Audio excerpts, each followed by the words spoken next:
This episode is about how your body communicates to you and how to communicate with your body, especially around physical illness or ailments, tension, pain, or anything that your body is presenting.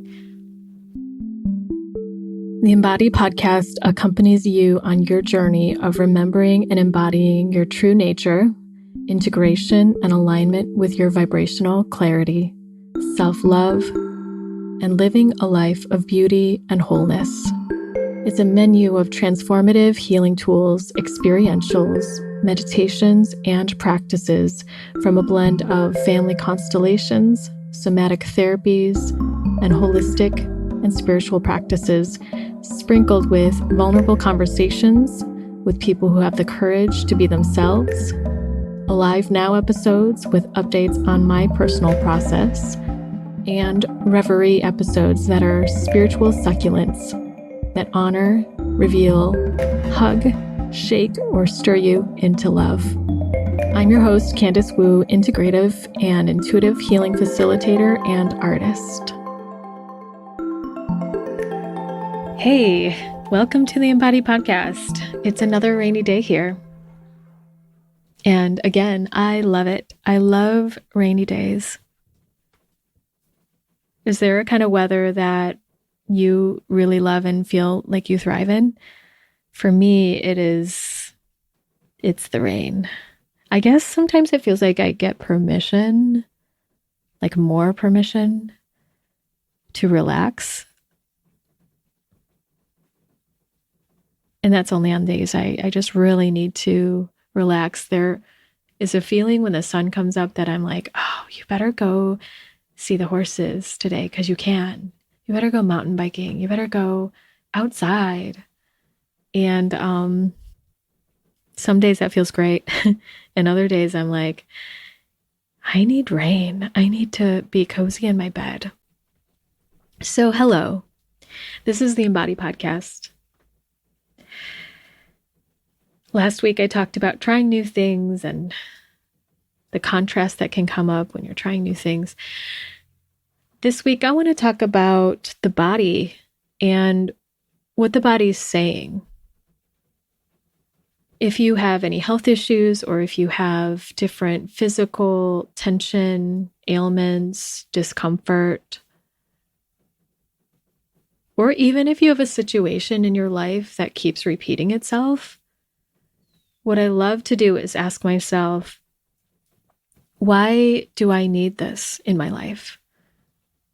So why do I need this shoulder tension? What purpose is it serving for my soul or spirit or heart or body? So we need to think about or think on all the levels of our being, the physical body, the nutrition, the foods we eat, the sleep, the things we do to take care of our physical body, as well as our emotional body, our heart, our emotions, our feelings, what we desire, the wounds that we carry. And that connects in with the spirit, the spiritual experience of the experiences that we have gone through in this life, in our history, in the history of our soul, in our ancestry that connect in with us, and then any other way that you feel spiritual, whatever that means to you. And for me, it means who I'm being in relation to all that's around me, the beingness. And for some others, it means your connection, whether that's inner connection or your connection with God or Jesus or another spiritual figure that allows you to feel that connection and love, the divine. So when we ask ourselves, why do we need this? What purpose is this shoulder pain or insert whatever experience you're having? Sickness. Stuck point. What purpose is it serving? A while ago on the podcast, I shared a poem, and it was called The Door, the Pivot Point, My Elbow Joint. It's linked in the show notes. It's at candice.com/the door. And basically sharing how my elbow, a constellation around the elbow pain I had, opened itself up into this whole experience of my great-grandfather and my whole family in China when the Japanese invaded. And he had everyone go behind the door, everyone he could possibly fit into his home behind this wooden door that he made himself. And he was such a good carpenter, I guess, that this door was so strong and solid that when the Japanese came, they couldn't knock it down. They couldn't get in. And all of those people on the inside, my family, they were saved. All the people on the outside died.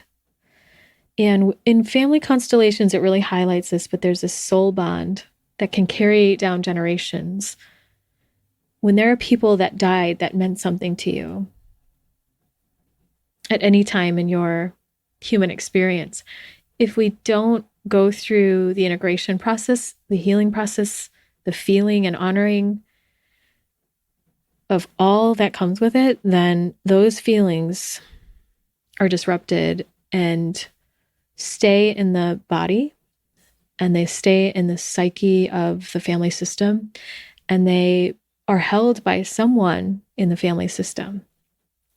And in this case, it was held by me and my little elbow. So there are other experiences that my elbow opened up, and the thing is, you can't quite logic it. I know I'm suggesting to ask this question, what's the purpose? What purpose does this illness or pain serve? Sometimes there's a logical answer. Sometimes something comes to you. And other times it's about just being open. I'm open to learning what purpose this serves, or what this is a place marker for in the soul of my family or in my own soul history. What is this trying to show me? And just being open and letting it come. May not come immediately, may take weeks, may take years, or it may come if you sit and meditate with it and feel into it. For me, sometimes images come, a sense of something comes, and then my emotions confirm it. If I lean into it and trust it, and if some sense of what's going on or what has happened or what it's trying to show me comes up, if I feel into it, my emotions will either be flat and it'll be like nothing, or it'll be on, like something will come up. I'll start crying, or I'll feel something visceral. So you may or may not be in tune with your body in a certain way that lets that happen. But over time, I trust that can happen for you too, if it doesn't already. So connecting with the body on this level, then it takes it into many dimensions, because we're coming out of the flatness that says, okay, it's just a physical problem and there's something physically wrong. So you just need medicine or physical therapy or working out or strengthening, and that's it. I don't think so. I think that those things can be helpful, and sometimes it's that and sometimes it's not. Or sometimes doing the physical process can stimulate the emotional process if we open that up and lean into it. If we have the capacity in our nervous system, in our emotional range. So some examples of this are, of course, the elbow joint that I talked about. The elbow then really held this place marker for this family story, and why silence was a thread of my life. Feeling silent when I was younger and people calling me shy. But going back into this generation of my grandpa, that being silent behind that door saved their lives. So it's no wonder that there's something in me that feels like that's how you survive. That's how you live. That's how you save yourself. But I didn't so much have those words. I just was quiet. But so the silence was holding something as well.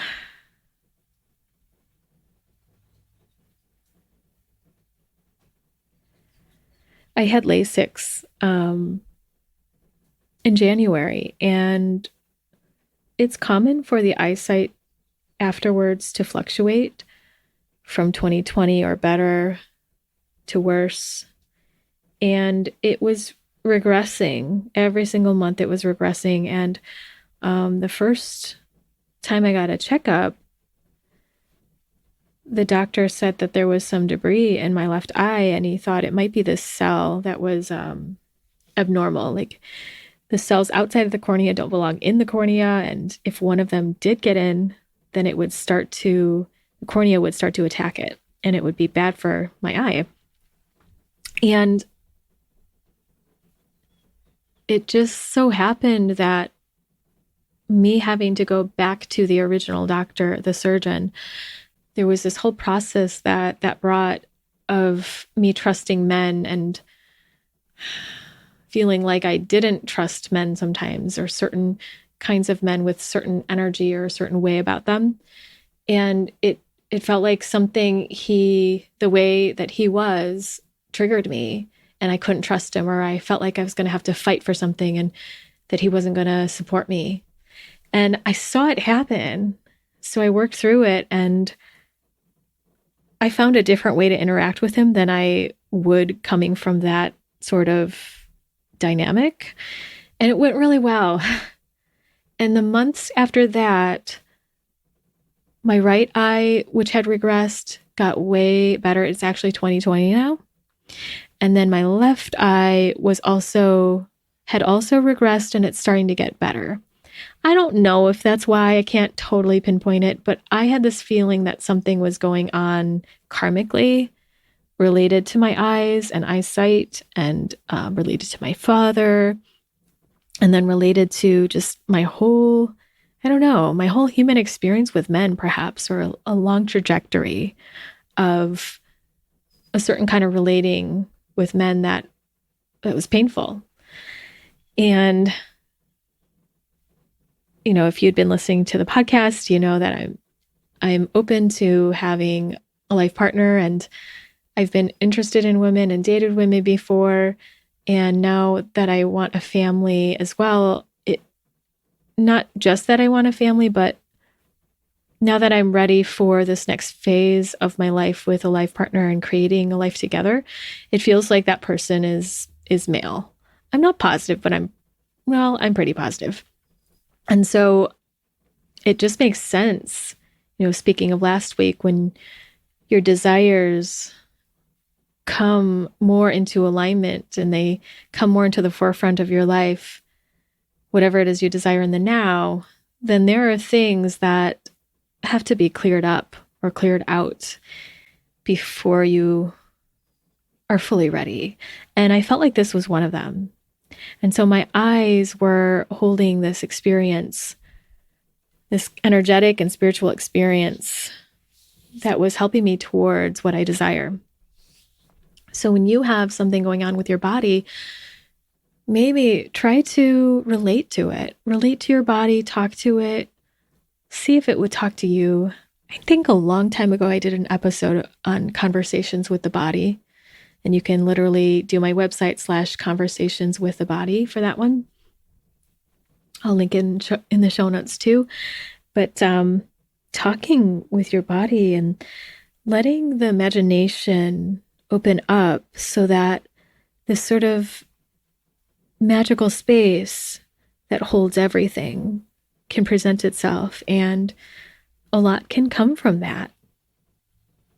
So I talked about situations. If there's a situation happening in your life, you might ask yourself, why do I need this to happen? What what is it? Some people ask, like, what am I meant to learn here? You can definitely ask that. And somehow for me, it resonates more to say, what function is this serving, or what purpose, or what is this trying to show me?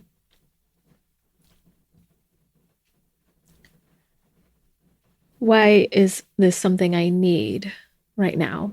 And sometimes it's been as basic as, well, you need to slow down. That's why you keep getting exhaustion. Or I did this around my tooth. I ended up having to get a crown on my tooth because this filling kept getting fractured. It wasn't shaped correctly, or like the bottom molar kept bumping up against it in a certain way. And my dentist did not want to shave down that molar anymore to save and protect the enamel. And I was feeling like, why is this happening? I was getting food stuck in that molar, like between that molar and the next one. And I asked myself that question, what purpose is this serving? And it was this strong, for me, it was just this strong reminder that I needed to keep flossing, and that if I wanted to become a singer as well, and if I wanted to use my voice more strongly, all of this in terms of dental hygiene and taking care of my gums and teeth is just so, so, so important. And energetically, the energy of who I'm becoming is giving way for the strength of my teeth and gums. So it sounds a little convoluted at this point as I'm saying it, but you might find that this exploration opens something up that you're actually really needing or wanting in order to take care of yourself or to help you on the next step of your life. I'm just enjoying the rain. Hope you are too. I'll leave it here today, and just wishing for people that you have the relationship that you desire with your body. Is the care and love and support that you give your body and that your body can give you. Thanks so much for joining me today on the Embody podcast. And if you want to stay connected to me or with me and updates, of course, check out the podcast, but also you can sign up for my newsletter. I'm doing it pretty rarely now, but it does go out with some information sometimes. You can sign up at CandiceWu.com/embody. Well, hope you're enjoying this moment, and I'll see you next time.